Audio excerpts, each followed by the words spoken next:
Muy buenas tardes a todos. Agradecemos su presencia e interés en este seminario. Como equipo de OCA estamos muy contentos de tenerlos aquí y de que este proyecto les haya generado interés. La justicia civil en América Latina es de gran relevancia y lo es tanto por su volumen como por las temáticas, los derechos que son afectados. Sin ir más allá, en Colombia, el 2013, las causas civiles representaban un 48% de los ingresos a la justicia. En Chile, en el 2015, representaban un 68% de las causas ingresadas. Pero esto no importa tanto por el volumen, sino que también por las temáticas, la afectación a los derechos económicos, sociales y culturales, y también las diversas temáticas de esferas como consumo, como vivienda y tierras, como familia y relaciones de pareja, que son las temáticas que OCA estudia. Observar claramente puede ser la diferencia. Es indudable que el acceso a la justicia es un derecho que no se encuentra aún garantizado en América Latina. Y esto afecta a todas las personas, pero con mayor preponderancia a los grupos en condición de vulnerabilidad. Recopilar información que permita identificar estos detalles de problemáticas es una tarea fundamental. Y ese es el rol que tiene OCA, el Observatorio de Conflictividad Civil y Acceso a la Justicia, que es una red de organizaciones sociales que buscan producir información que produzca un impacto social, concientizar a las personas sobre las problemáticas en acceso a la justicia civil y concientizar también entonces, por consiguiente, sobre la necesidad de las reformas. Y esto es lo que hoy nos convoca. Por eso nuestro seminario se llama La resolución adecuada de los conflictos civiles como base para la consolidación del Estado social y democrático de derecho. Este evento se divide en 3 módulos. El primero, que se llama la exigibilidad de los derechos económicos, sociales y culturales, a través de un estudio de experiencias internacionales de litigio de interés público en conflictos no penales. Contaremos aquí con la presencia de Jorge Ernesto Roa, Irene Escorihuela, Francisco Berbic y moderará Lorena Espinosa. Buenas tardes a todos y a todas. Primero que todo, agradecer su presencia acá. Para nosotros la verdad es que es un placer poder compartir con todos y todas ustedes los resultados de este proyecto, de este informe y de todo lo que ha sido el trabajo de OCA. Yo quisiera, antes de presentar a nuestros panelistas, bueno, me presento primero yo. Mi nombre es Lorena Espinosa, soy abogada de la Universidad Diego Portales de Chile y trabajo en el CEJA hace aproximadamente 2 o 3 años. Y para introducir el módulo, yo quisiera compartir con ustedes algunas de las reflexiones que nosotros tuvimos antes de llegar a trabajar en este módulo, en este seminario en realidad, sobre la exigibilidad de los DESCA. Y tiene todo un sentido, porque nosotros venimos hace ya varios años trabajando en CEJA, como mencionaba nuestro director ejecutivo, en intentar mejorar y apoyar las reformas y los sistemas de justicia civil. Empezamos analizando o conociendo el contexto que inició el año 89 con Uruguay, luego Perú el año 93, le siguieron El Salvador y Honduras 2007-2008, y luego, después de Colombia, el 2012, lo que podría ser la última oleada de reformas, donde le siguió Bolivia, Ecuador, Nicaragua, Costa Rica y Brasil. Y nos preguntamos desde dónde, cuál iba a ser el criterio que íbamos a utilizar para evaluar estas reformas y para promover las pendientes. Y nos dimos cuenta que no existían criterios ni objetivos claros en las reformas y que fueran uniformes. Y de ahí llegamos a la conclusión y a la convicción de que no queremos promover reformas cosméticas, como diría nuestro director de estudios y proyectos, Marco Fandiño, en el sentido de que no queremos promover reformas meramente modernistas porque sí. O sea, no queremos que las reformas instalen la oralidad o la celeridad solamente por querer cambiar y que no haya un objetivo por detrás. Y desde ahí somos claros en decir que uno de nuestros objetivos, una de nuestras ideas, es que queremos posicionar a la justicia civil como una de las herramientas principales para garantizar una adecuada exigibilidad y justiciabilidad de los DESCA. Esa es la razón de este seminario y esa es la razón también de que vamos a iniciar el seminario con este módulo. Tenemos con nosotros a Jorge Ernesto Roa, que él va a comenzar hablando de la exigibilidad de los DESCA. Jorge Ernesto es abogado colombiano, que está ahí, docente e investigador de la Universidad Externado de Colombia, doctor en Derecho por la Universidad Pompeu Fabra de Barcelona, tiene 2 máster, uno en Gobernanza y Derechos Humanos por la Universidad Autónoma de Madrid y en Ciencias Jurídicas Avanzadas por la Universidad Pompeu Fabra de Barcelona. Luego de que él nos comente sobre la exigibilidad de los distintos modelos de exigibilidad que hay de los DESCA, vamos a introducirnos entonces en mecanismos que nos pueden ayudar a garantizar esta exigibilidad. Ahí contaremos con la exposición de Irene Escorihuela, ella es española, es directora del Observatorio de Derechos Económicos, Sociales y Culturales, es licenciada en Ciencias Políticas y en Derecho, con un máster en Abogacía por la Universidad de Barcelona. Es especializada en Derechos Humanos y en particular en Derecho a la Vivienda y a la Ciudad.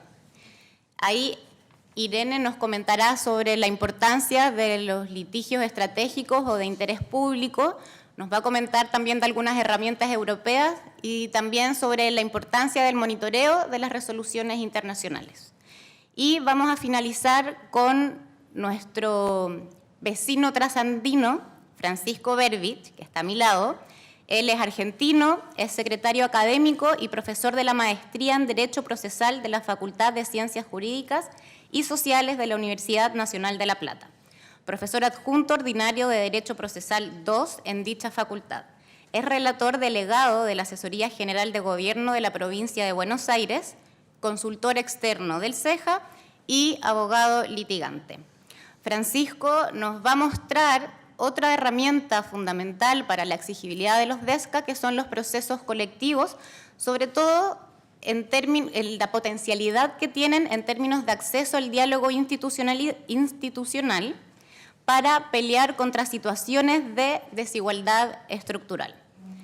Bien, muy buenas tardes para todos y para todas. Mi agradecimiento en primer lugar a CEJA, a su director, a Marco Fandiño, a todo el equipo y por supuesto a quienes me acompañan en la mesa y a todos ustedes por su presencia.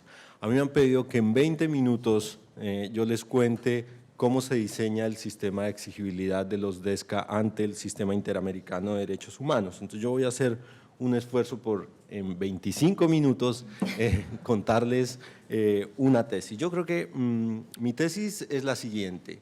Ha habido una reciente ampliación de la agenda de protección de los DESCA en el ámbito del Sistema Interamericano de Derechos Humanos y esa ampliación del esquema de protección de los DESCA genera unos problemas, genera unos reclamos por la legitimidad de la Corte Interamericana de Derechos Humanos, por la insuficiencia argumentativa con la cual se ha dado ese cambio de paradigma y por la integralidad e integridad del Sistema Interamericano de Derechos Humanos. De manera que lo que tiene que hacer la Corte Interamericana es aumentar la solidez de sus argumentos para proteger los DESCA, especialmente los argumentos que, como les contaré más adelante, ha planteado uno de sus jueces, el juez Humberto Sierra Porto, avanzar en la protección de los DESCA a partir de lo que ya existe, de la Convención Americana sobre Derechos Humanos y el Protocolo de San Salvador, y especialmente cuidar que la actuación judicial de la Corte Interamericana de Derechos Humanos no genere desmovilización política y social, sino por el contrario, procurar la movilización política, fomentarla en donde debe ser, que es en la presión a que los estados avancen en la protección convencional de los DESCA y finalmente que la Corte Interamericana dialogue con las autoridades nacionales, especialmente con los jueces, para avanzar en la protección de los DESCA. Entonces, para demostrar esta tesis, yo he dividido mi intervención en 4 partes. En primer lugar, les voy a contar, bueno, cuál fue el modelo clásico de exigibilidad de los DESCA ante la Corte Interamericana que estuvo vigente hasta el mes de noviembre del año pasado, cuáles fueron las críticas a ese modelo. En segundo lugar, qué modelo tenemos ahora, cuál fue el modelo que empezó a operar desde la sentencia Lagos del Campo contra Perú del año pasado. En tercer lugar, les diré cuál es el problema de ese modelo, cuáles son los problemas y finalmente haré una pequeña propuesta. Muy bien, la primera parte, ¿cuál era el modelo clásico de protección de los DESCA ante el sistema interamericano? Como la mayoría de ustedes saben, la Convención Americana de Derechos Humanos no establece derechos económicos, sociales y culturales, sino prevalentemente en sus artículos 3 a 25 establece derechos de los mal llamados derechos de primera generación, derechos civiles y políticos. Solamente el artículo 26 de la Convención, que está en el capítulo 3 de la Convención, se refiere a los derechos económicos, sociales y culturales bajo la idea del principio de progresividad. Y como seguro ustedes también saben, en el ámbito del sistema interamericano tenemos un protocolo, el protocolo o Pacto de San Salvador de 1998, que sí, por el contrario, establece un catálogo muy extenso, muy generoso de derechos sociales, pero al que hay que poner mucho cuidado porque el artículo 19.6 del protocolo establece que únicamente son exigibles ante la Corte Interamericana de Derechos Humanos los derechos que ese protocolo establece en el artículo 8.1.a, que es el derecho a crear sindicatos y a afiliarse a los sindicatos, y el derecho establecido en el artículo 13 de ese protocolo, que es el derecho a la educación. Entonces, hasta aquí tenemos una convención que en general no habla de DESCA, solo se refiere a ellos en materia de progresividad, y un protocolo específico que sí habla de los DESCA, pero que desde luego limita la exigibilidad de esos derechos solamente al caso de formar sindicatos y derecho a la educación. Entonces, con base en esa protección convencional, ¿qué ha hecho la jurisprudencia o qué hizo la jurisprudencia de la Corte Interamericana de Derechos Humanos, digamos, en general hasta el año pasado? Lo que hizo fue utilizar mecanismos que ya se habían utilizado por parte de los tribunales nacionales para proteger los derechos económicos, sociales y culturales a partir de la protección existente para los derechos civiles y políticos, por subsunción o por conexidad de los DESCA con esos derechos, repito, mal llamados de primera generación.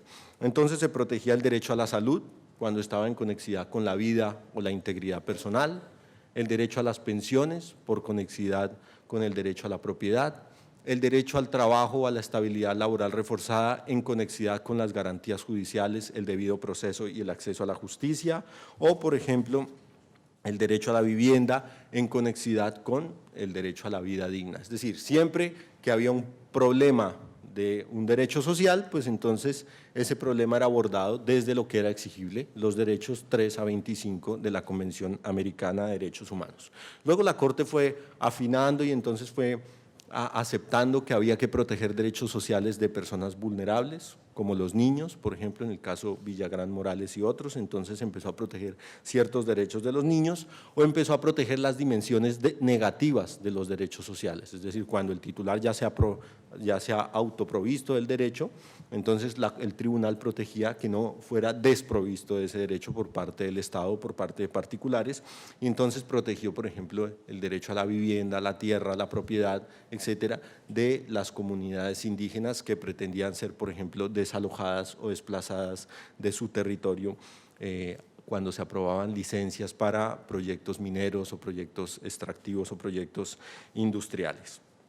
¿Cuál es la idea de esta primera etapa de protección de los DESCA? Bueno, la idea es que se mantiene esa división ortodoxa entre unos derechos de primera generación que parece que no cuestan, que parece que son solamente imponen obligaciones negativas a los estados, etcétera, y unos derechos, repito, mal llamados de segunda generación que parece que cuestan muchos, que tienen obligaciones negativas y positivas y sobre los cuales el Estado tiene que hacer un gran esfuerzo. Entonces esa primera etapa de la jurisprudencia de la Corte Interamericana es bien criticada, primero porque desconoce los principios de indivisibilidad e interdependencia de los derechos humanos, en segundo lugar porque se basa en una división por generaciones de los derechos que es esencialmente caduca, desconoce que tanto los derechos mal llamados fundamentales o civiles y políticos, como los derechos sociales, incluyen ambos obligaciones negativas y positivas por parte del Estado, que por supuesto, y lo veo ahí citado en el informe, como Holmes y Sandstein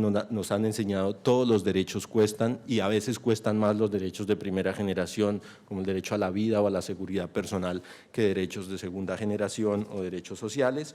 Y desconocía desde luego que asumir los problemas de derechos sociales bajo la lógica de los derechos civiles y políticos, pues tiene un alto costo de oportunidad, porque no se analizan todas las aristas del caso ni se repara integralmente a las víctimas. Por ejemplo, en el caso de las niñas Yani Bosico, allí la Corte ordenó que se modificara en la República Dominicana los mecanismos, cómo se expiden los registros nacimientos de los niños, y especialmente de los niños haitianos que viven en República Dominicana. Pero el problema era de acceso a la educación. Entonces, como la Corte recondujo el problema de acceso a la educación a un problema de reconocimiento de la personalidad jurídica, no dijo nada sobre las barreras que tienen los niños haitianos para acceder al sistema educativo en República Dominicana. Entonces, hay un costo de oportunidad tanto en analizar el caso como en la forma de repararlo cuando se hacían esos mecanismos de conexidad o de subsunción de un DESCA dentro de los derechos civiles y políticos. Y finalmente se hacían dos críticas, se decía, esta perspectiva exige mucho a los derechos civiles y políticos, es decir, a partir de una cláusula bien limitada del derecho a la vida, entonces de allí la Corte infiere que hay un derecho a la vivienda digna, o a partir de una garantía limitada del debido proceso, entonces se establece que hay un derecho al trabajo, a la estabilidad laboral reforzada, entonces pide una especie de suprainclusión normativa a las cláusulas de derechos civiles y políticos. Y finalmente se decía, la Convención Americana en sus artículos 1 y 2, 1.1 y 2 especialmente, tiene obligaciones generales de respeto de los derechos humanos y no acepta la diferencia entre derechos de primera y segunda generación. Entonces, a partir de todas esas críticas y de unas razones que explicaré más adelante, se pasa a la segunda etapa, que es la que se inaugura el año pasado, en el mes de noviembre, con la publicación y notificación de la sentencia Lagos del Campo contra Perú. Entonces, aquí paso a la segunda parte de mi intervención.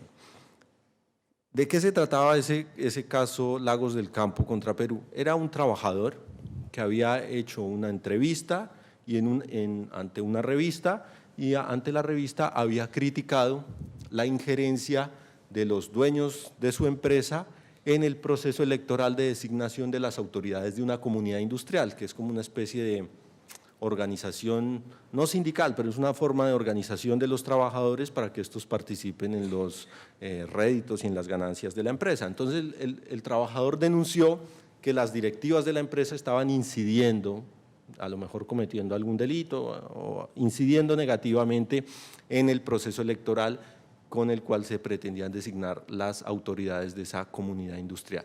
Y el trabajador fue despedido. Entonces, era un caso básicamente un ejercicio de libertad de expresión en el ámbito laboral que había sido sancionado con el despido. A partir de allí, la Corte Interamericana de Derechos Humanos declara por primera vez en su historia violado el artículo 26 de la Convención Americana de Derechos Humanos. Declara una violación autónoma del artículo 26 de la Convención Americana de Derechos Humanos y establece que se ha violado el derecho a la estabilidad laboral, pero como un derecho autónomo, no ligado al, como les decía en la etapa anterior, ni al acceso a la justicia, ni a las garantías judiciales, ni a la vida digna, sino como un derecho autónomo. ¿Con qué argumentos la Corte da ese gran paso? Es decir, el artículo 26 es un derecho autónomo, establece una protección autónoma, en este caso, de la estabilidad laboral reforzada. La Corte, digamos, da 5 razones. La primera es, acepta que los derechos humanos son indivisibles e interdependientes, establece que el artículo 14 de la Declaración Americana de Derechos y Deberes del Hombre, no de la Convención Americana, sino de la Declaración Americana, es exigible por la vía del artículo 26 de la Convención Americana de Derechos Humanos. Y como el artículo 14 de la Declaración habla sobre el derecho al trabajo, entonces dice, se integra a la Convención por la vía del artículo 26. En tercer lugar, la Corte señala que la norma del artículo 26 de la Convención Americana de Derechos Humanos, que establece el desarrollo progresivo de los derechos humanos, en contra de la comprensión general, no es una norma programática, sino que es una norma de la cual se permiten inferir derechos subjetivos autónomos. Y en cuarto lugar, la Corte Interamericana dice hay que hacer una interpretación evolutiva de un texto vivo que es la Convención Americana de Derechos Humanos. No nos podemos quedar siempre en la idea de que el artículo 26 no es relevante para resolver casos sobre DESCA. Y finalmente señala la Corte Interamericana, el quinto argumento, es que la opinión consultiva 10 del año 1989 de ese mismo tribunal ya había señalado que la Declaración Americana establece los derechos esenciales del sistema interamericano. Pues dice, como establece los derechos esenciales del sistema interamericano, es razonable que sean exigibles por la vía del artículo 26 de la Convención. ¿Por qué llegamos a esta nueva etapa? Bueno, esto es un producto, no, digamos, de la concurrencia de distintas causas. La primera es un cambio en la agenda de la sociedad civil y especialmente las organizaciones no gubernamentales que litigan ante el sistema interamericano, que han dejado de llevar solo causas relacionadas con derechos civiles y políticos y han incorporado litigio estratégico en materia de derechos económicos, sociales y culturales. Un cambio en la composición de la Corte Interamericana de Derechos Humanos, donde hay jueces, digamos, que están más dispuestos a aceptar la idea de que los derechos económicos, sociales, culturales y ambientales sean exigibles en el marco del sistema interamericano. 3, la consolidación de una jurisprudencia sólida de la Corte Interamericana sobre derechos civiles y políticos que permite avanzar hacia unas nuevas líneas jurisprudenciales. 4, algunos autores dicen este es el producto de avances materiales en la región, como ya no tenemos dictaduras, como ya no tenemos masacres, ya no tenemos desapariciones forzadas, pues entonces la Corte Interamericana, la sociedad civil pueden ver problemas que estaban oscurecidos por esos grandes dramas latinoamericanos y pueden ver ahora el gran drama latinoamericano contemporáneo, que es el drama de la desigualdad y de la inclusión. Entonces, esta sería una visión optimista que dice, como la región ha avanzado tanto, la Corte Interamericana ahora ocupa dentro de su agenda unos problemas que son, digamos, más sofisticados en el sentido de que involucran políticas públicas, garantía de derechos sociales. Muy bien. ¿Cuál es el problema? ¿Cuáles son los problemas que tiene esa nueva perspectiva de protección de los derechos económicos, sociales y culturales a partir de la interpretación del artículo 26 de la Convención Americana de Derechos Humanos? Es una serie de problemas, son solo 10 problemas, los ha enunciado uno de los propios jueces de la Corte Interamericana de Derechos Humanos en un voto disidente. Mi colega Humberto Sierra Porto, digo mi colega porque es profesor también de la Universidad Externado de Colombia, ha dicho, mire, esa interpretación de la Corte respecto del artículo 26 de la Convención tiene unos resultados que yo comparto, dice Humberto Sierra, porque desde luego que me parece importante, dice, la protección de los derechos económicos, sociales y culturales, pero hay que hacer 10 anotaciones a la forma como la Corte ha avanzado en ese aspecto. La primera, él dice, el artículo 26 no establece derechos subjetivos. Si ustedes leen el artículo 26 de la Convención, ahí hay una norma de desarrollo progresivo de los derechos económicos, sociales y culturales y ambientales, pero desde luego no hay derechos subjetivos. En segundo lugar, el artículo 26 de la Convención no remite a la Declaración Americana de Derechos, sino a la Carta de la OEA, y la Carta de la OEA tampoco establece derechos humanos, establece fines esenciales, objetivos para la región, etcétera, pero tampoco contiene derechos subjetivos. En tercer lugar, hay que leer la Convención Americana en conjunto con el Protocolo de San Salvador, no se puede omitir la existencia de ese protocolo. En cuarto lugar, el juez Humberto Sierra se pregunta, si todos los derechos sociales, si todos los DESCA son exigibles en el sistema interamericano, ¿cuál es el sentido de que exista un protocolo de San Salvador? Si todo está en el artículo 26 de la Convención en materia de DESCA, ¿por qué existe un protocolo especial? Y aún más, y este sería un siguiente argumento, un quinto argumento es, y por qué existe un artículo 19.6 dentro de ese protocolo que limita la exigibilidad de esos derechos solamente a los dos artículos que yo les comenté al principio, 8.1a y 13 del protocolo. Entonces, la propuesta del juez Humberto Sierra es, en el sexto argumento de él es, reconozcamos que el sistema interamericano tiene una exigibilidad limitada de los derechos económicos, sociales y culturales, y en lugar de saltarnos argumentativamente esa barrera, pongamos el foco donde es y reconozcamos que hay que reformar el sistema para avanzar en la exigibilidad de los DESCA a partir de una protección convencional. En séptimo lugar, él denuncia que es paradójico que en la sentencia en que se da el gran cambio de paradigma en la protección de los DESCA, la Corte Interamericana no menciona el protocolo de San Salvador. Entonces dice, o esto es un descuido imperdonable de la mayoría del tribunal, o es un acto intencionado de desconocer la existencia de ese protocolo para inferir solamente una protección de los DESCA a partir del artículo 26 de la Convención. En octavo lugar, el juez Sierra Porto dice, la interpretación evolutiva y la consideración de que la Convención Americana de Derechos Humanos es un texto vivo es maravillosa, pero eso no es un mantra que permita que el tribunal haga lo que quiera interpretativamente, incluso en contra de las normas convencionales que definen su competencia. De manera que al final él concluye con dos elementos. Primero, la Corte ha puesto fin de manera prematura a un debate que es un debate complejo y es un debate muy fuerte dentro del sistema, que es el debate de cómo se protegen a partir de la Corte Interamericana y del sistema interamericano los derechos económicos, sociales y culturales. Y ahí se requiere más deliberación y el tribunal, al resolverlo de esta manera, ha puesto fin a un debate complejo de manera prematura.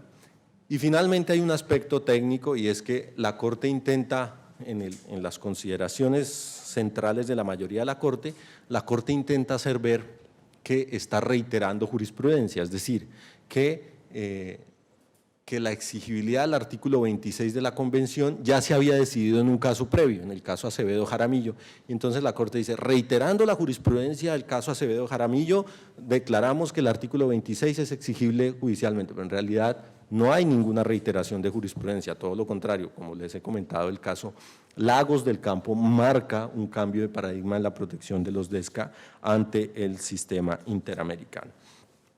Con independencia de lo que diga el juez Humberto Sierra en su voto, mi consideración personal es que ese no era un buen caso. El caso Lagos del Campo no era un buen caso para hacer un cambio de paradigma tan fuerte. Y no era un buen caso por distintas razones. Primero, porque los hechos daban permitían inferir que el caso se resolvía fácilmente a partir de la jurisprudencia del propio sistema interamericano sobre la libertad de expresión y en concreto sobre la libertad de expresión en el ámbito laboral. Es decir, este era un caso de evidente violación de la libertad de expresión, porque esa no es una responsabilidad ulterior, sino una sanción por un acto de libertad de expresión. Pero hay otro aspecto técnico por lo cual este no era un buen caso, y es que ni los representantes de la víctima ni la Comisión Interamericana de Derechos Humanos alegaron nunca ante la Corte Interamericana de Derechos Humanos violación del artículo 26 de la Convención. ¿Eso qué significa?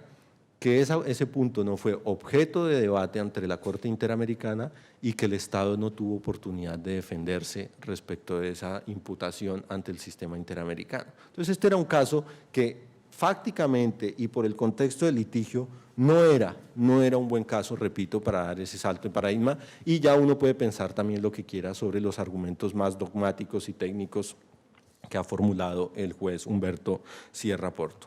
¿Cuáles son entonces las lecciones y advertencias que uno puede sacar de esta tercera parte de mi exposición? Y es, hay que tener cuidado cuando los tribunales amplían su agenda y la agenda de exigibilidad, porque puede ocurrir lo que en la teoría de los derechos humanos se llaman las victorias pírricas, y las victorias pírricas significan que parece que se protegen mucho los derechos, pero esa protección se ha producido con una ampliación exagerada de la competencia del tribunal y tenemos entonces una sentencia con un mal caso, con unos argumentos contestados por parte del Estado condenado, con unos argumentos contestados por los otros Estados partes, una sentencia que además tiene argumentos deficientes y que genera, digamos, el riesgo de que haya incumplimiento, ineficacia o que algunos estados se retiren del sistema interamericano. Entonces, los tribunales tienen que saber también graduar la intensidad de su intervención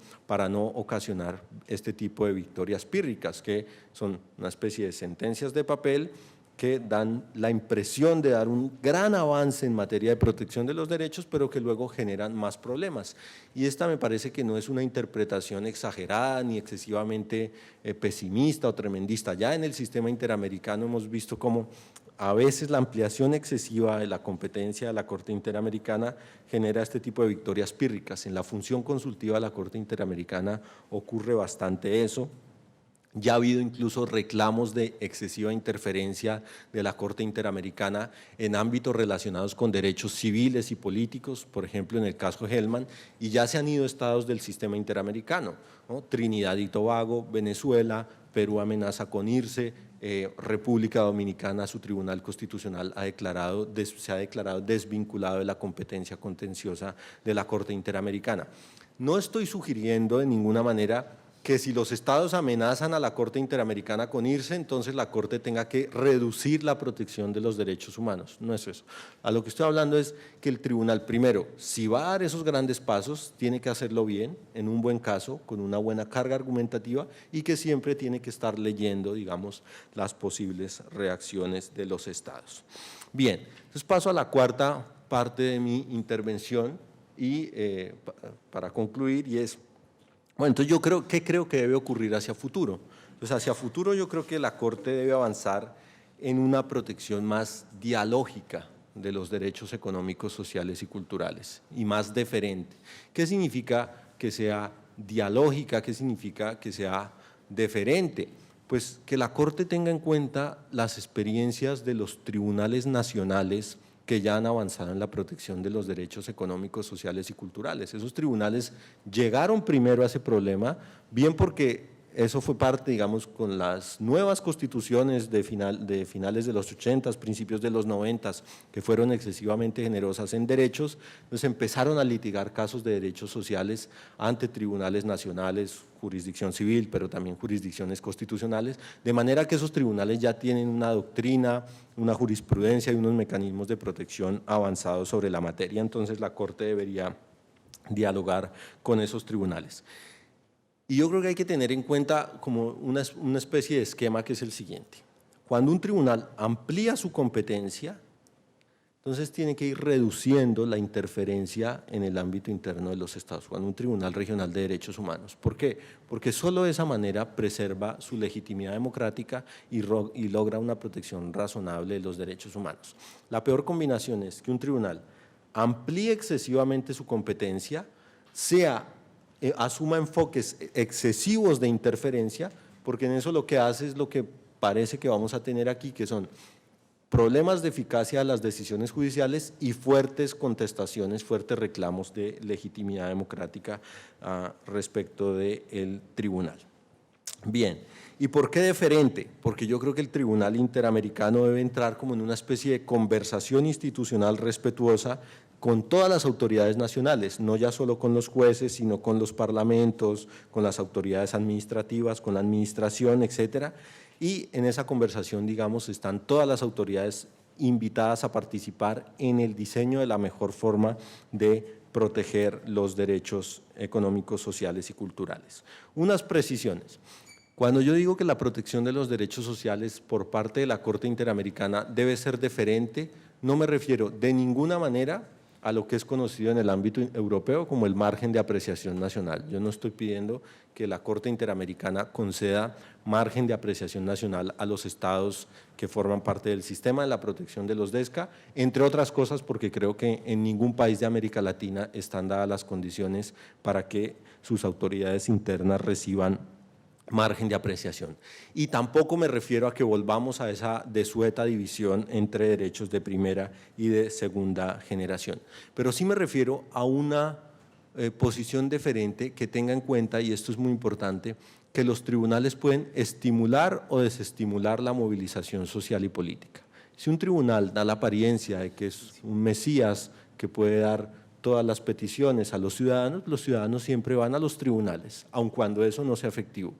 Pero si un tribunal gradúa bien y logra poner el foco donde desde la deliberación política y social, pues la deliberación y la movilización se van a dirigir a lo mejor a donde corresponde, que es a exigir que los estados avancen en la protección convencional de los derechos.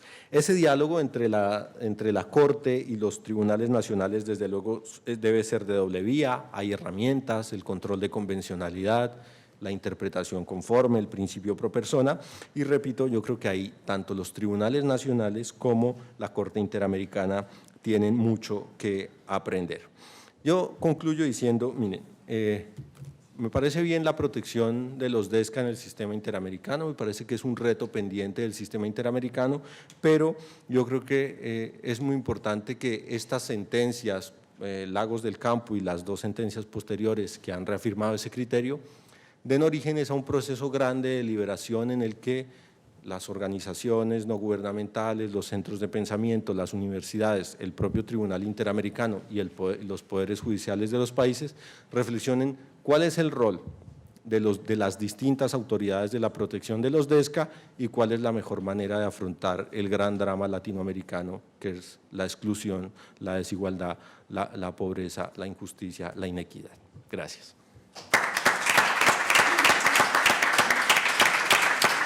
Bueno, vemos que el desafío de posicionar a la justicia civil como un mecanismo para garantizar los DESCA es bastante más grande de lo que podíamos dimensionar, y las precisiones que nos hace Jorge vamos a tener que tenerlas en cuenta, sobre todo los operadores y operadoras del sistema. Y entonces ahora vamos a invitar a Irene. Ella, como les decía, es española, parte del Observatorio DESC de Cataluña, un observatorio que fue creado en el año 98 y cuyo de sus principales objetivos es desmontar esta percepción devaluada que históricamente han tenido los derechos económicos, sociales, culturales y ambientales. Así que los dejo con... Hola, buenas tardes a todos y a todas. Es un poco difícil hablar después del profesor Roa porque creo que ha hecho una exposición muy clara y muy interesante. Yo voy a intentar también ser bastante clara y apuntar algunas cosas interesantes en relación con el litigio estratégico desde entidades de la sociedad civil. En primer lugar, quería agradecer la invitación al observatorio. Nosotros somos un centro de derechos sociales y hacemos también informes, incidencia política, y una de las tareas que tenemos es hacer este tipo de litigio, ¿no? Focalizar algunos casos concretos, intentar llevarlo a tribunales, a instancias internacionales si a nivel interno no ha funcionado, para conseguir cambios más estructurales y más generales, ¿no? En cuestión de derechos sociales, y especialmente trabajamos mucho el tema del derecho a la vivienda y el derecho a la ciudad. Entonces yo les quería dar como cuatro pinceladas de temas que me parecían importantes. En primer lugar, ¿por qué apostamos por el litigio, por el litigio de interés público? En segundo lugar, ¿cómo podemos litigar en casos de DESCA? En tercer lugar, la importancia del monitoreo de, una vez hay una resolución, cómo podemos darle seguimiento para que sea efectiva. Y finalmente, hablar de otras instancias útiles en el marco europeo. Lo haré muy por encima porque no es el contexto, pero creo que también es importante y además está muy vinculado a lo que acaba de explicar el profesor. A ver si funciona. Vale. ¿Por qué apostamos por el litigio de interés público? Las razones pueden ser muy obvias y seguro que muchos de ustedes pues, también lo están practicando, ¿no? En primer lugar, y aquí me sorprendía una parte del informe que presentaban hoy, es que sí se recoge el derecho a la vivienda en muchas de las constituciones, ¿no? Y es verdad, en España también es así, se recoge el derecho a la vivienda, pero no se recoge como derecho fundamental, sino como principio rector, un principio que debe guiar los poderes públicos o los tribunales a la hora de hacer sus políticas públicas y de tomar sus decisiones, pero no es un derecho fundamental como sí lo son muchos otros, ¿no? Y aquí de nuevo nos encontramos con esta división entre derechos civiles y políticos que tienen un grado de protección más elevado y los derechos sociales que a menudo tienen una protección más débil, ¿no? Y este es el caso. En España los derechos sociales, a excepción del derecho a la educación, difícilmente se pueden alegar ante los tribunales si no hay una ley que los desarrolle, por ejemplo, o no hay mecanismos de amparo ante el Tribunal Constitucional. El Tribunal Constitucional no se pronuncia normalmente sobre derechos sociales, ¿no? Entonces, este es un punto clave por el que tenemos que ir más allá con el litigio estratégico y acudir a instancias internacionales que puedan proteger estos derechos. En segundo lugar, como una forma más de lucha, nosotros intentamos siempre cuando hacemos casos de litigio que sean casos que sean relevantes para la sociedad, que sean casos que ya tengan una movilización detrás, ¿no? Sí que es cierto que hay algunos casos que justamente pues que son paradigmáticos porque hay una vulneración muy importante detrás y no hay a lo mejor suficiente reacción sobre ello y tratamos de tomarlos, pero en general son casos que ya están teniendo otro tipo de luchas, ya sea movilizaciones sociales, ya sea trabajo con instituciones de derechos humanos a nivel de Defensoría del Pueblo, por ejemplo, otro tipo de reacciones sociales, ¿no? Y el litigio estratégico lo concebimos como una forma más, como una opción más para dar visibilidad a ese caso y para conseguir una victoria en materia legislativa o de política pública de protección del derecho. O sea, esa parte creo que es bastante importante. Y en tercer lugar, porque, ya lo he mencionado, puede resultar útil para conseguir cambios estructurales a nivel legislativo. Es decir, la idea del litigio estratégico es que no conseguimos un cambio en el caso particular. Sí que hay una parte de rescabalamiento, pero hay una parte importante de dar solución a un problema que es más sistémico, más general, ¿no? y que se repite en muchos otros casos. Y, por lo tanto, dando solución a ese caso, podemos conseguir que pues se cambie la normativa que está generando esa vulneración de derecho, por ejemplo, o que haya otro tipo de reacciones a nivel más macro. ¿Cómo litigar los casos? Yo me voy a centrar en cómo hacerlo frente a Naciones Unidas por medio del Comité DESC, ¿no? Como sabéis, los DESC están recogidos en la Declaración Universal de Derechos Humanos y también en el Pacto Internacional de Derechos Económicos, Sociales y Culturales, y posteriormente se elaboró el protocolo facultativo que permite presentar demandas ante el Comité DESC. Aparte de estas demandas, el Comité DESC presenta estos informes y hace los exámenes a los Estados periódicamente, de forma que cada 4 o 5 años los Estados tienen que pasar por unas preguntas relativas al cumplimiento de los DESC. Y esto son herramientas más o menos útiles en función de cómo la sociedad civil se lo apropie, ¿no? De cómo se participe. Nosotros justamente en España acabamos de pasar el examen en marzo, no sé si México también, creo que hubo algún estado latinoamericano que lo pasó también. Y creo que sí que ayudó de alguna forma a reforzar demandas que ya estaban en la agenda de los movimientos sociales y de la sociedad civil, ¿no? En materia de vulneración de DESCA. En particular, nosotros estamos teniendo una lucha muy importante en materia de vivienda.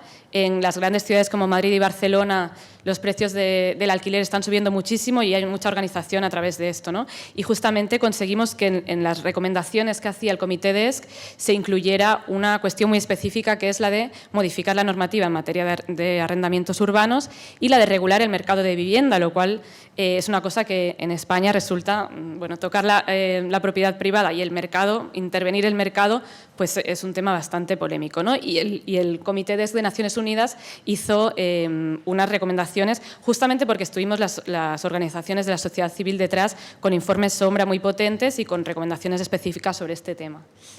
Aquí les he copiado la recomendación relativa a vivienda, es un poco más larga porque habla de desahucios, pero, por ejemplo, en la B, ¿no? Aquí se ve, adopte las medidas necesarias para reglamentar el mercado privado de la vivienda, y en la C, revise su legislación sobre arrendamientos, ¿no? Y lleve a cabo modificaciones necesarias para asegurar la seguridad en la tenencia y mecanismos judiciales efectivos que garanticen la protección del derecho a una vivienda adecuada.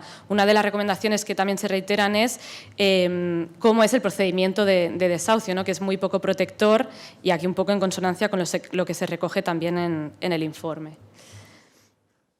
Yo he hecho un repaso, no sé si está actualizado porque puede ser que posteriormente algún Estado haya ratificado pero he visto que de los estados que forman parte de LOCA, solamente Argentina y El Salvador ratificaron el protocolo facultativo que permite presentar demandas por vulneración de DESC ante el Comité DESC de Naciones Unidas. Chile y Paraguay lo firmaron, pero no lo han ratificado y, por lo tanto, no se pueden presentar estas demandas. Y Brasil, Colombia, México y Nicaragua todavía no lo han ratificado. Por lo tanto, a pesar de que esto entró en vigor en 2013, porque un cierto número de estados ya lo habían ratificado, todavía es una tarea pendiente la ratificación de este protocolo. ¿Cuáles son los requisitos cuando tenemos que buscar un caso, ¿no? Yo estoy muy de acuerdo con el profesor Roa, porque es muy importante ver qué caso encontramos. Nosotros estuvimos mucho tiempo buscando un caso que fuera paradigmático. Saben que en España tuvimos un problema muy importante con las hipotecas, con las entidades financieras, y queríamos llevar un caso de este tipo a Naciones Unidas. Finalmente, todos los casos nos parecían insuficientes y teníamos miedo de que hubiera pues, una sentencia, un dictamen que no ayudara, sino que fuera en contra de lo que estábamos buscando. Y finalmente apareció un caso que se presentó que no era de hipotecas, sino que era de arrendamientos, y era un caso en el que no solamente no había habido un procedimiento judicial de desahucio por impago, sino que era un procedimiento judicial de desahucio por terminación de contratos. Había terminado el contrato y la familia había permanecido en la vivienda, ¿no? Y este caso llegó a la Corte y llegó al Comité DESC, y nosotros desde el observatorio junto con la red DESC, que es una red de organizaciones que trabajan en materia de DESC, presentamos un amicus curiae en el proceso, ¿no? De manera que estuvimos presentes y también pues de alguna forma el dictamen también es un poco nuestro. Otros de los requisitos que teníamos que cumplir a la hora de buscar este caso que os decía sería, evidentemente, que sea una vulneración de un derecho que esté reconocido en el PIDESC, que la vulneración sea posterior a la entrada en vigor del protocolo, por lo tanto, que sea posterior a mayo de 2013, que el Estado haya ratificado el protocolo facultativo, que se hayan agotado las instancias internas, que exista documentación que permita presentar el caso, y después también hay otro tema que es que no se haya acudido a otras instancias internacionales, por ejemplo, en nuestro caso, al Tribunal Europeo de Derechos Humanos, ¿no? El caso este en particular sí se había presentado ante el Tribunal Europeo de Derechos Humanos, pero no como caso para sentencia de fondo, sino que se habían pedido medidas cautelares, y eso no se vio como una limitación por parte del comité. Y finalmente lo que os comentaba, ¿no? La participación de la sociedad civil en la elaboración del caso mediante este amicus, aportando información. También participó, por ejemplo, la relatora especial de Naciones Unidas en materia de vivienda adecuada. Hubo distintas participaciones en el caso para aportar información al comité. Bueno, aquí me salta la diapositiva sobre el caso. Como os decía, es un caso que no era muy interesante. Sí que es cierto que era una familia con menores que habían solicitado vivienda de protección oficial durante varios años, en una decena de ocasiones, y nunca la habían obtenido, y que al finalizar el contrato y al proceder a desahuciarlos, tuvieron que vivir unos días en un coche, después se tuvieron que ir a casa de familiares, etcétera, ¿no? Y en realidad estamos hablando de un caso de alquiler, ¿no? Y es interesante porque en la sentencia, en el dictamen del Comité DESC, se reitera en varias ocasiones, ¿no? Que la seguridad de la tenencia es muy importante, incluso para aquellas personas que no tienen, o sea, que no están en situación de propiedad privada, sino en situación, por ejemplo, de alquiler. Las principales recomendaciones que hacía el Comité DESC, y ahora os he mostrado antes lo que el comité resolvía en este examen periódico a España, son muy similares, ¿no? Y de hecho en el examen periódico se preguntó por el cumplimiento por parte del Estado del dictamen del Comité DESC, ¿no? Se tomaba en cuenta este tema de la seguridad de la tenencia en materia de alquileres, se preguntaba por protocolos entre juzgados y servicios sociales de los municipios. Una de las cosas que se encontraban a faltar es que no hay una forma de coordinación y que, por lo tanto, por ejemplo, se va a efectuar un desahucio y el juzgado no comunica al municipio que hay esta situación y, por lo tanto, no hay una protección por parte del municipio. Eso existe en algunas comunidades en España, pero no se está cumpliendo, y entonces se ejecuta el desahucio sin ninguna respuesta por parte del municipio, ¿no? Y esto muy vinculado a la obligatoriedad de realojo, que en una de sus observaciones generales el comité también lo establece, ¿no? Cómo es importante proporcionar vivienda alternativa a aquellas personas que se quedan sin vivienda, que se quedan en la calle, ¿no? ¿no? Y entonces, en este sentido, el dictamen lo mencionaba, ¿no? La importancia de la vivienda pública y del realojo.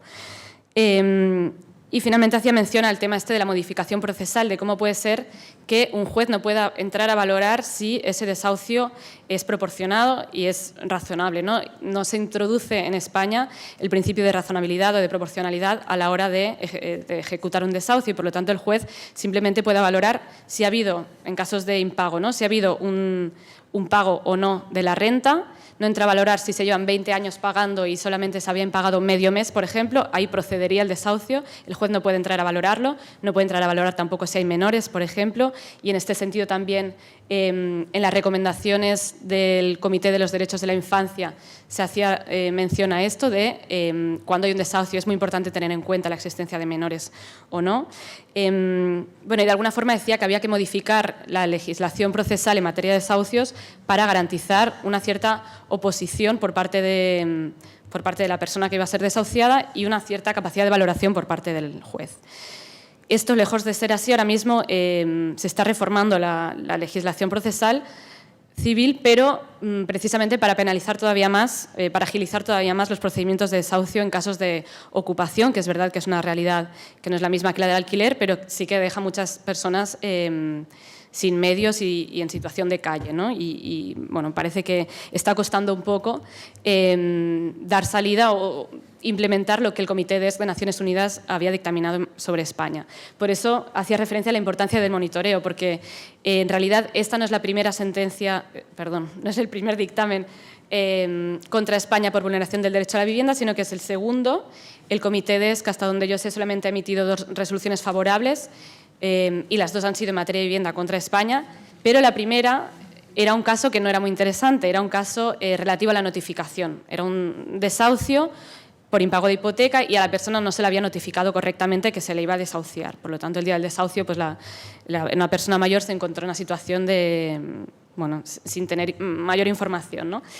Pero las recomendaciones que hacía el comité en ese momento no eran suficientemente potentes para poder, pues, hacer un seguimiento del caso y poder decir que se debía implementar y hacer cambios en la normativa. En cambio, esta vez sí, muy claramente se dice que se debe cambiar la legislación, se debe hacer un protocolo, se debe invertir más en vivienda y es lo que decidimos hacer, ¿no? Dijimos, esta vez no puede pasar por alto esta decisión y decidimos crear un grupo de monitoreo que estaba basado en distintas organizaciones que habían dado apoyo a la familia que se desahució. Era el momento del 15M, del movimiento de los indignados, y por lo tanto este caso había estado apoyado por movimientos del barrio donde sucedió, y posteriormente distintas asociaciones de vecinos, los sindicatos de inquilinos, que son de reciente creación en España, también se han sumado, la plataforma de afectados por la hipoteca, que es un movimiento social de defensa del derecho a vivienda en España muy fuerte, organizaciones de derechos humanos como Amnistía Internacional, nosotros. También la Fundación de la Abogacía Española está participando en esto. O sea, de alguna forma estamos intentando ver cómo creamos un grupo fuerte que permita dar seguimiento al caso, ¿no? Y que lo que ha decidido Naciones Unidas se traslade al ordenamiento jurídico español y que los jueces empiecen a aplicarlo y que efectivamente haya un cambio normativo y de políticas públicas. Esto está siendo difícil, llevamos medio año, el dictamen fue de junio del año pasado. Y estamos viendo también cómo interlocutar, pues, con la Defensoría del Pueblo, con la relatora de vivienda, con los grupos parlamentarios, intentando hacer incidencia política para llevar a la práctica lo que de facto es un dictamen de Naciones Unidas, ¿no? Y España, pues, firmó el PIDESC y firmó el protocolo facultativo en 2010 y tiene que cumplirlo. Pero bueno, es cierto que es muy importante conseguir victorias a nivel en las Cortes, pero es muy importante también ver cómo se implementa, ¿no? y hacer lo posible para que sean realidad. En materia de lo que les comentaba también del examen que hizo España, hicimos una plataforma DESC, le llamamos, con decenas de entidades de la sociedad civil. Aquí había también sindicatos, entidades del tercer sector social, despachos de abogados, distintos tipos de organizaciones, para hacer primero el informe sombra, a presentar ante el comité DESC, pero después también para darle seguimiento, ¿no? Porque ahora como el ejemplo de resoluciones que les ponía aquí son bastante concretas. Hay algunas, por ejemplo, hay una que dice derogar un artículo del Código Penal que penaliza los piquetes informativos en las huelgas, ¿no? Y que claramente vulnera el derecho de huelga, y el Comité DESC dice que se tiene que eliminar ese artículo, ¿no? Hay cuestiones muy generales, pero hay cuestiones muy específicas. Y en este sentido decidimos que era importante darle seguimiento a las recomendaciones que había hecho Naciones Unidas. En este caso lo que hicimos fue impulsar la creación de un intergrupo parlamentario. Esto es un formato dentro del Congreso de los Diputados que permite poner en contexto los diferentes grupos parlamentarios sobre temas específicos, y también da lugar a la sociedad civil. Si bien es cierto que los protagonistas en este tipo de grupos son los diputados, los grupos parlamentarios, la sociedad civil también podemos tener cierto nivel de participación. Y lo que hicimos aquí es no hacerlo solamente para el cumplimiento de cuestiones de DESC, sino centrarlo en cómo aterrizar aquellas resoluciones de Naciones Unidas en nuestro ordenamiento jurídico. Porque en España, por lo menos, no tenemos, y esto fue una de las cosas que se preguntaron en el examen a España, ¿no? ¿Qué espacios tienen para adoptar la normativa en materia de derechos humanos a su ordenamiento jurídico? Y ese espacio no existe. Tenemos una oficina de derechos humanos que está ubicada en el Ministerio de Asuntos Exteriores, porque solamente se violan los derechos humanos fuera de España. En España parece que todo está muy bien, ¿no? Y esa oficina, evidentemente, pues no es competente para hacer este tipo de cosas. Y después el Ministerio de Justicia quien de alguna forma vehicula estas resoluciones, pero sin terminar de hacerlo correctamente. Por lo tanto, nos parecía importante crear este intergrupo que justamente se está creando estos días y darle seguimiento, pues como decía, ¿no? a todas las resoluciones, ya sea en materia de infancia, de DESC, de mujeres. Por ejemplo, también tenemos un caso que ahora mismo está en el Tribunal Superior de Justicia porque no se está implementando. Pues eso, ¿no? Ver cómo lo aterrizamos. Y finalmente la importancia de las resoluciones. Como decía, está costando que el Gobierno y que el Parlamento le dé continuidad a las resoluciones y que realmente cambien la normativa y cambien las políticas públicas, pero sí que está sirviendo para paralizar desahucios basándonos en este dictamen. Se han paralizado entre 5 y 7 desahucios, esto es en un periodo muy corto de tiempo, mostrando que, ante un desahucio, solicitando una medida cautelar al Comité DESC, y el Comité DESC respondiendo muy rápidamente y diciendo que se tiene que paralizar ese desahucio porque hay situación de vulnerabilidad y se está vulnerando el derecho a la vivienda. Y en ese sentido lo hemos llevado ante los tribunales y a la hora de interlocutar con los propietarios para que paralicen los desahucios, y ha funcionado en varias ocasiones. Es verdad que no hay una comunicación correcta. Por ejemplo, esta comunicación que hace Naciones Unidas la manda a España por sus canales oficiales, y muchas veces no se ha mandado de allí a los tribunales que están paralizando estos desahucios. Entonces, ha tenido que ser la propia sociedad civil que vaya allí con la resolución de Naciones Unidas y el juez decir, pero esto es oficial, esto viene de Naciones Unidas, me están pidiendo que paralice un desahucio de verdad. Y porque no le ha llegado por canales oficiales, ¿no? Eso es una muestra clarísima de cómo hay una descoordinación entre administraciones y con el Poder Judicial, ¿no? Pero bueno, hemos conseguido que se use para paralizar desahucios. O sea, realmente está siendo efectivo con los pocos meses que llevamos de práctica, ¿no?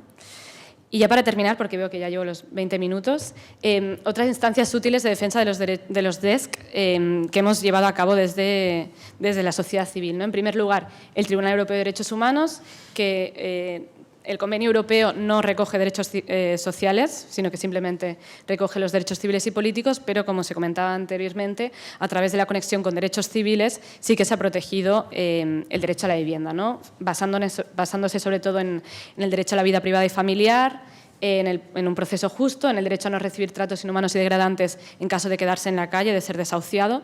Y lo que hemos hecho más uso ha sido en las medidas cautelares, ¿no? De paralizar desahucios gracias a que el Tribunal Europeo de Derechos Humanos ha considerado que se vulneraban esos derechos.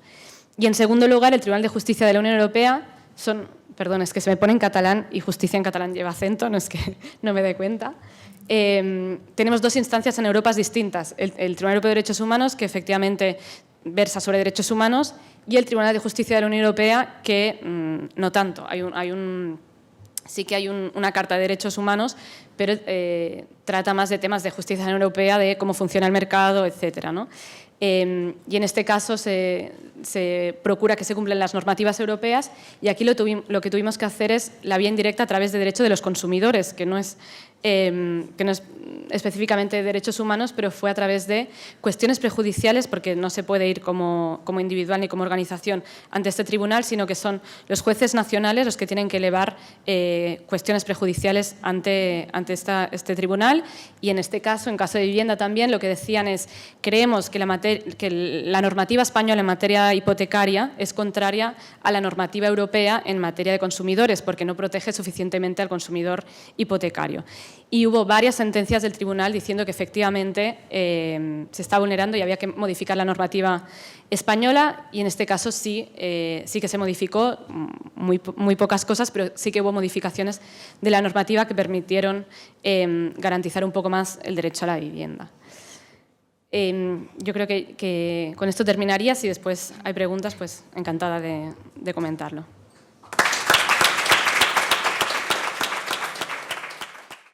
Ante todo, quiero agradecer al CEJA y especialmente a las personas de Jaime Arellano, de Marco Fandinho, de Lorena, por la invitación para estar acá a conversar con este tema por ustedes. Es un tema en el que vengo trabajando hace muchos años y el título de la conferencia que me asignaron era desafiante, porque la idea de justicia social, como probablemente sepan, para los argentinos tiene una connotación muy especial.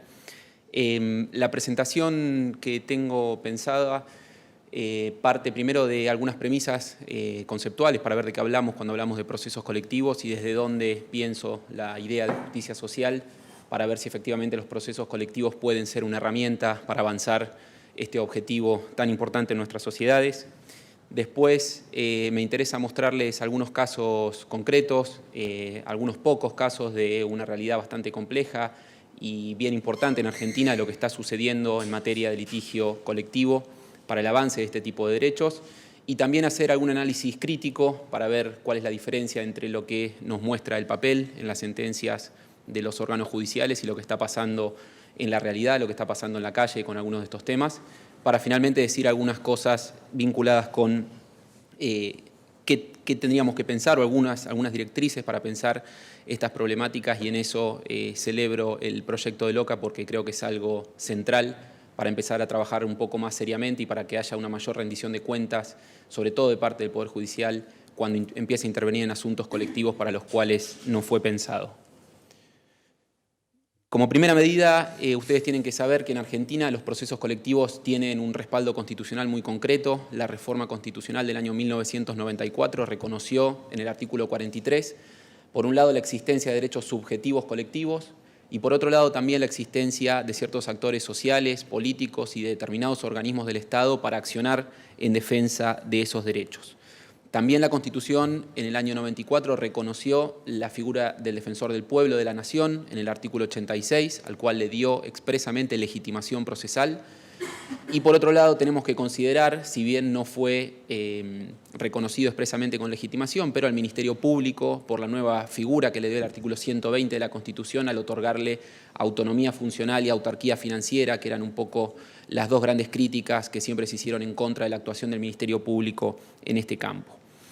Los procesos colectivos se han convertido en Argentina, sobre todo en los últimos 15 años, les diría, en la principal vía de discusión de políticas públicas. Y cuando hablamos de políticas públicas, creo que es importante dejar en claro que estamos hablando de reglamentación de derechos constitucionales y de omisión de reglamentación de esos derechos constitucionales. Porque la idea de política pública en general se piensa como algo ajeno al Poder Judicial. Si nosotros conceptualmente lo pensamos desde el lado de la reglamentación y de la omisión de reglamentación de derechos fundamentales, creo que vamos a estar todos de acuerdo en que el Poder Judicial tiene un deber funcional, ineludible, de intervenir en este tipo de asuntos, y que la vieja discusión sobre si estas cuestiones son o no justiciables es una discusión que está completamente superada. ¿Por qué se ha dado esto en Argentina? Bueno, los factores son diversos. Yo por lo menos apunté 3. Una tiene que ver con, como les digo, la fuerte constitucionalización de derechos en el año 94. Nuestra reforma en ese año fue fruto, como decía el profesor recién, de un movimiento regional en materia de reforma constitucional que reconoció muchísimos derechos de los ciudadanos y de los habitantes del país, y que llegó a ser llamada entre nosotros por algunos constitucionalistas lisa y llanamente como un catálogo de ilusiones.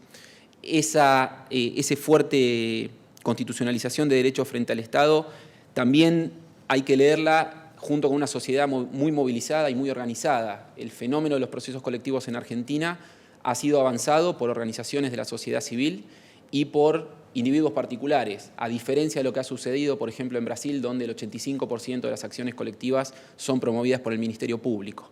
En Argentina el número, no hay, por supuesto, estadísticas oficiales sobre esto, es algo relativamente novedoso, pero el número de acciones que ha promovido el Estado, digo, el Ministerio Público Fiscal, el Ministerio Público de la Defensa y el Defensor del Pueblo de la Nación, son prácticamente, no tiene incidencia el número con relación a las acciones que han promovido las organizaciones de la sociedad civil.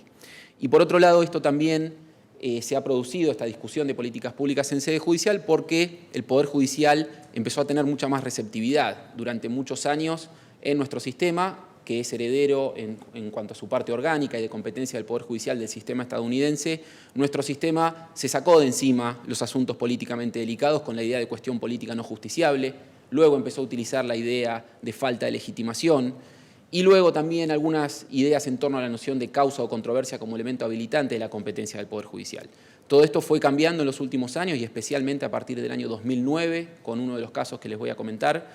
El Poder Judicial abrió sus puertas a estos reclamos colectivos y esto produjo un cambio de paradigma muy importante que se tradujo, como les digo, en la discusión de asuntos que tradicionalmente se debatieron en las arenas con representatividad política mayoritaria dentro del Estado, le hace Poder Ejecutivo y Poder Legislativo. Esto en cuanto a los procesos colectivos, que son los procesos colectivos de tipo representativo los que tenemos en Argentina. Ahora, ¿qué pasa con la idea de justicia social? ¿Cómo podemos pensar a los procesos colectivos como un instrumento para avanzar este objetivo tan importante? Bueno, como les decía, en Argentina la idea de justicia social tiene una connotación muy particular, está muy asociada a un proceso político de mediados del siglo XX que reconoció a los trabajadores como actor político, los protegió, los empoderó y significó un cambio muy importante en la historia política argentina.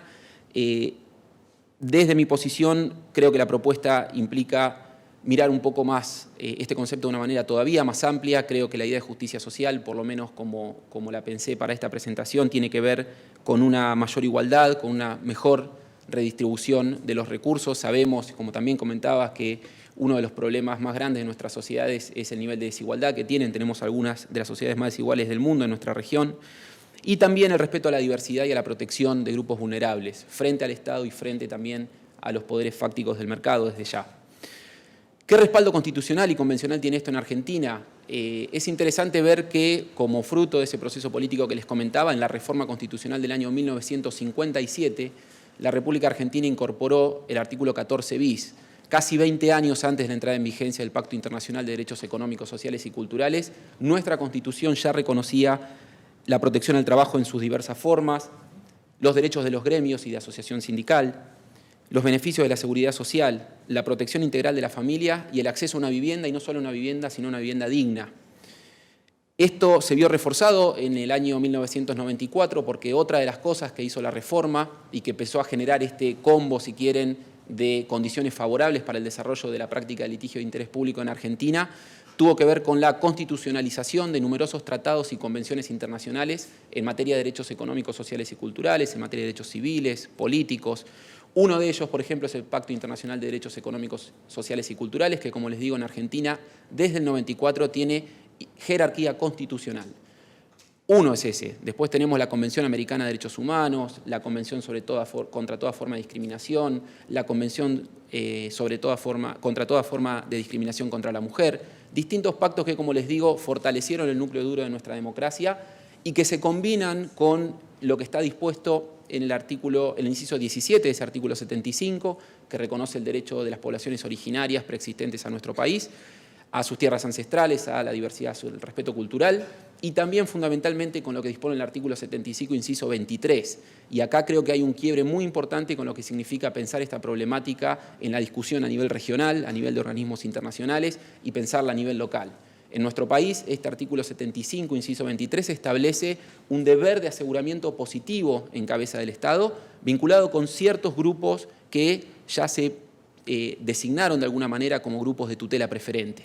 Me refiero ni más ni menos que a las mujeres, niños, niñas y adolescentes, ancianos, discapacitados y, como les digo, también creo que podemos agregar a la lista a las poblaciones originarias que han sido sistemáticamente relegadas a la discusión institucional en nuestro país. ¿Cómo ha tratado este tema el sistema de administración de justicia? Yo traje solamente algunos ejemplos para mostrarles y son algunos ejemplos tomados de la Corte Federal. Tienen que tener en cuenta que Argentina es un país federal, es un país que tiene 24 jurisdicciones locales y que hay un montón de cosas que están pasando en las provincias y en la Ciudad de Buenos Aires vinculadas con el litigio de interés público. Esto, sin embargo, es, como les digo, solamente una pequeña muestra de algunos de los casos que han llegado a nuestra Corte Suprema.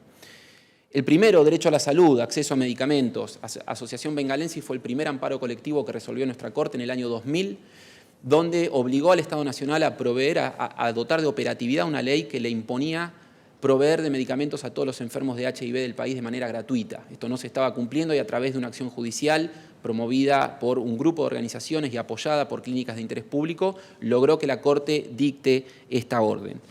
Tenemos el caso Mendoza. El caso Mendoza es un caso de estudio a nivel internacional, probablemente lo conozcan. El caso Mendoza no es la provincia de Mendoza, es Beatriz Mendoza, es un grupo de vecinos que demandó ni más ni menos que por la recomposición ambiental de la cuenca hídrica Matanza-Riachuelo, una zona donde viven alrededor de 5 millones de personas, una superficie de más de 2.500 kilómetros cuadrados, donde no solo estamos discutiendo cuestiones de ambiente, sino también serias cuestiones de derechos humanos, porque muchos de los grupos que viven en esa zona viven en condiciones absolutamente indignas y muy peligrosas para su salud y para su vida.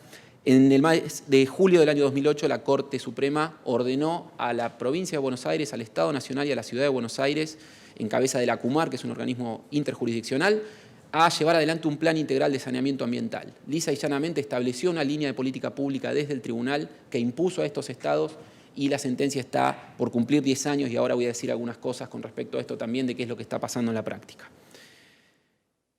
¿Qué pasa con el acceso colectivo a la justicia? También fundamental y obtenido también a través de una acción, paradójicamente en este caso una acción individual que el propio sistema convirtió en acción colectiva. El caso Alavi es un caso central en nuestro sistema, fue el caso que dio la bienvenida a los derechos individuales homogéneos como objeto de discusión y por tanto, como imaginarán ustedes, amplió drásticamente también la posibilidad de discusión de DESCA dentro del sistema de administración de justicia. El caso Alavi lo que hizo la Corte fue declarar inconstitucional para todo el universo de destinatarios de una determinada ley, aquella previsión que obligaba a las empresas de telecomunicaciones a guardar nuestras comunicaciones telefónicas y nuestros correos electrónicos para permitir su observación remota por el Ministerio Público sin orden judicial. Era realmente una invasión absoluta a la privacidad. El caso se planteó en clave individual, la Cámara le dio efecto expansivo a esa sentencia y la Corte logró una mayoría, una ajustada mayoría de 4-3 y, como les digo, le dio carta de ciudadanía en Argentina la posibilidad de discutir ya no solo los tradicionales derechos colectivos propiamente dichos, sino también los derechos individuales homogéneos. En materia de igualdad y prohibición de toda discriminación, hay un caso bien interesante que es el caso de Cisnero, una mujer que quería ser chofer de ómnibus en la provincia de Salta y venía viendo denegada sistemáticamente esta posibilidad. El caso se litigó en todas las instancias locales, llegó a la Corte Federal y la Corte impuso a las empresas de transporte de Salta la obligación de contratar mujeres dentro de sus planteles.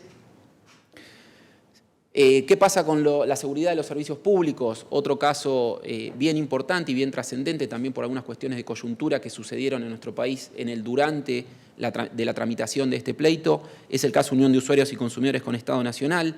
Es un fallo de mediados del año 2014, donde lo que se discutía eran las condiciones del transporte y la discriminación que existía entre aquellos trenes que iban hacia el norte, hacia la zona más rica de la ciudad de Buenos Aires, y aquellos trenes que iban hacia el sur.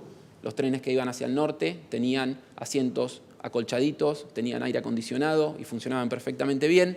Los trenes que iban hacia el norte, les dejo a su imaginación cómo era que funcionaban. La Corte convirtió el caso de discriminación en un caso sobre seguridad y lo que condenó fue efectivamente al Estado Nacional a establecer una serie de medidas vinculadas con esta cuestión.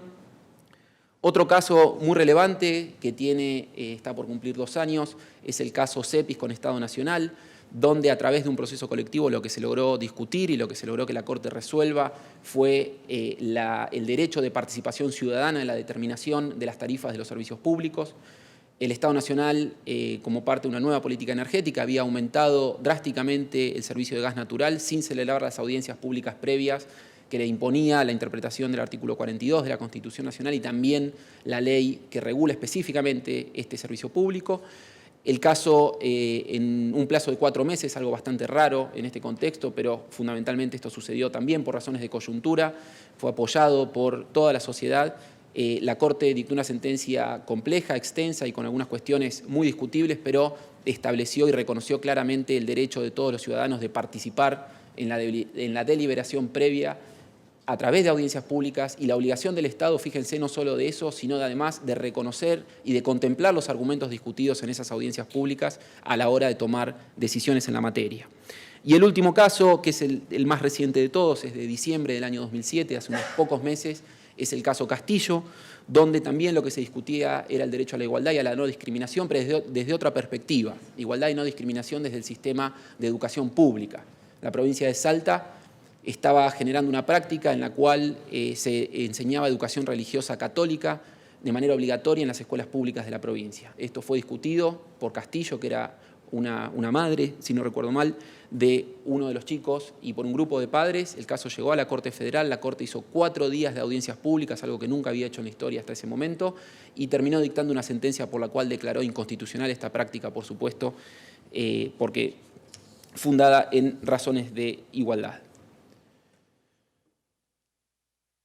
Si uno mira, estos, como les digo, son algunos de los casos, podría haber nombrado otros más, hay casos sobre condiciones de personas privadas de su libertad, hay un caso bien interesante sobre acceso al aborto, hay distintas cuestiones que nuestra Corte ha resuelto y que si uno mira solamente en el papel y se queda con el análisis superficial, uno podría decir qué bien el sistema judicial argentino, qué bien el litigio de interés público en Argentina. Por eso creo que vale la pena hacer alguna evaluación crítica, aunque sea muy breve en estos minutos, y decir 2 o 3 cosas sobre qué es lo que está pasando en la práctica con esto. El primer problema que se ve en este tipo de casos es la absoluta irrazonabilidad de los tiempos que llevan para ser resueltos, sobre todo si tenemos en cuenta que, como vimos en esos ejemplos, estamos hablando de derechos fundamentales y derechos centrales que hacen a la civilidad de todos nosotros. Esto además provoca otra consecuencia, que es el desencaje con el contexto y con la coyuntura.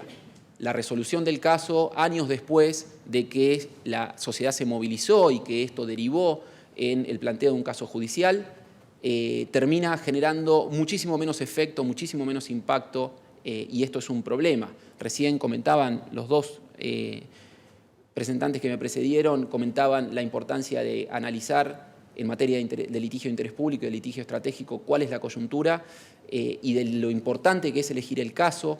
Y esto tiene que ver, insisto, mucho con los tiempos.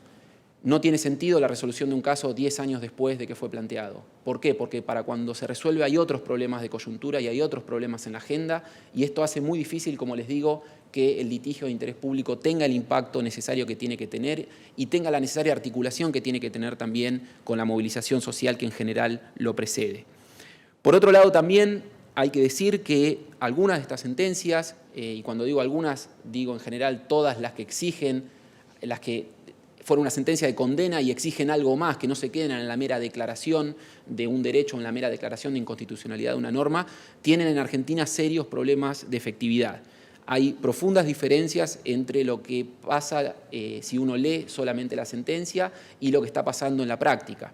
Les comento solo un ejemplo que es por razones de tiempo, si queda tiempo después podemos discutir el resto, pero de esos casos que les mencioné, el caso Mendoza-Beatriz, que es el caso ambiental más importante de la historia de nuestro país, es un caso que está en competencia originaria de la Corte, tiene una sentencia que está por cumplir 10 años. En julio de este año se van a cumplir 10 años del dictado de esa sentencia estructural.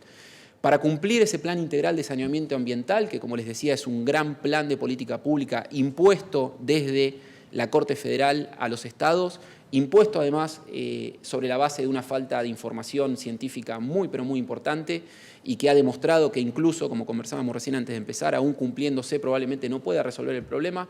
Lo cierto es que en estos 10 años se han gastado cerca de $5.000 millones en la implementación de esa decisión.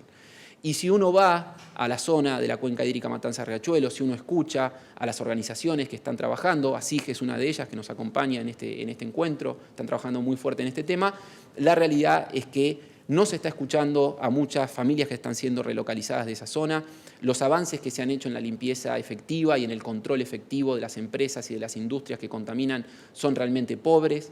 No se ha logrado cumplir con los planes de emergencia sanitaria que se habían impuesto también en esa decisión. Esto llevó a que la Corte a lo largo de los años dictara, por supuesto, otro tipo de sentencias, obligando a los estados a establecer indicadores de cumplimiento, citando audiencias públicas para tratar de poner en evidencia esto. Pero lo cierto es que va a cumplir 10 años la decisión y, como les digo, si bien es un modelo de estudio a nivel internacional, la sentencia estructural del caso Mendoza, hay una enorme deficiencia en la efectividad de esto. ¿Cuáles son algunas de las causas de estos problemas? Bueno, la primera y más evidente en Argentina, y esto es algo que compartimos en toda la región, es la ausencia de reglas de debate y de estructuras institucionales que sean adecuadas para tratar conflictos de proporciones como estos conflictos de los que estamos hablando, donde hay involucradas miles, cientos de miles o millones de personas y donde además muchas veces el Poder Judicial necesita entrar en roces con la administración pública porque necesita que la administración pública modifique su agenda de trabajo, básicamente, ¿sí? Esto, a su turno, produce otro problema, que es el encapsulamiento del conflicto y el retiro de la arena pública de la discusión. Esto también se refería a Jorge recién, de manera, y creo que es muy interesante, cómo una vez que el caso se plantea, si el caso no está lo suficientemente maduro o no está lo suficientemente articulado con la movilización social, el caso termina perdiéndose en la burocracia de un poder judicial que en Argentina sigue trabajando casi como en el siglo XIX. Proceso absolutamente escrito, con preclusiones rígidas, casi secreto, y entre unas pocas partes que participan de la discusión. Esto, como último punto que me gustaría destacar, esto produce un serio problema de rendición de cuentas también, de qué es lo que pasa adentro de esos procesos judiciales, que ya no son más los procesos judiciales privados, los procesos judiciales individuales en los cuales el afectado estaba muy cerca del caso y tenía un poder de control directo sobre eso, sino que son conflictos sociales, son conflictos de interés público que involucran a muchísimas personas y que, con motivo justamente de la estructura técnica de los procesos colectivos de tipo representativo, no son parte de esa discusión. Para terminar, 2 o 3 palabras en términos de prospectiva.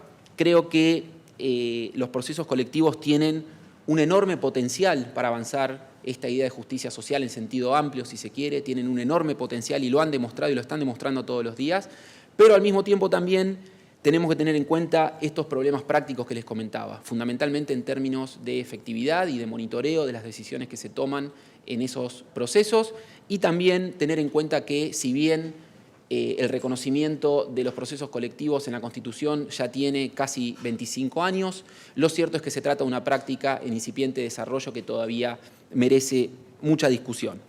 Para convertir ese potencial en realidad, creo que es necesario por lo menos una reforma seria de procedimientos, y no solo de procedimientos, sino también de estructuras institucionales. Se habla mucho de la reforma procesal en materia de procesos colectivos, pero también hay que pensar en reformar el sistema de administración de justicia, que, vuelvo a la carga, no fue pensado para trabajar con este tipo de conflictos, sino que fue pensado para trabajar con conflictos individuales y eminentemente privados. Por otro lado, también es necesario trabajar en mecanismos de incentivos adecuados. Otro de los problemas que pueden mencionarse en la práctica de litigio colectivo en Argentina, por ejemplo, es que cuando una organización de la sociedad civil obtiene una sentencia muy importante que modifica una práctica pública que beneficia a millones de personas, muchas veces no se le regulan honorarios. Muchas veces se condena a la propia organización a pagar los honorarios de sus abogados. Y esto, que parece una cuestión menor, y esto que parece una cuestión de la cual no se habla, el tema de los honorarios en este tipo de asuntos, es una cuestión fundamental. Hay muchos sistemas de derecho comparado que han regulado hermosas leyes de procesos colectivos, pero justamente por falta de incentivos para su práctica no se han desarrollado. Creo que este es otro punto que hay que atender y que hay que discutir francamente, muy francamente, porque por supuesto que hay muchos intereses involucrados en esto, pero que es un tema imprescindible para, como les digo, convertir ese potencial en realidad. Un tercer punto tiene que ver con la necesidad de capacitar a los operadores del sistema de administración de justicia y también de difundir esta práctica en la sociedad, más allá de los abogados. Capacitaciones que tienen que ser interdisciplinarias, porque nos están obligando a nosotros a trabajar con muchísimas cosas de las cuales no tenemos ni la más pálida idea. Y por otro lado también difundir en la sociedad, porque, como les digo, esto no solo ya los procesos colectivos son una forma de resolver conflictos, sino que se han convertido en una forma de participación ciudadana en la discusión y en el control de la cosa pública.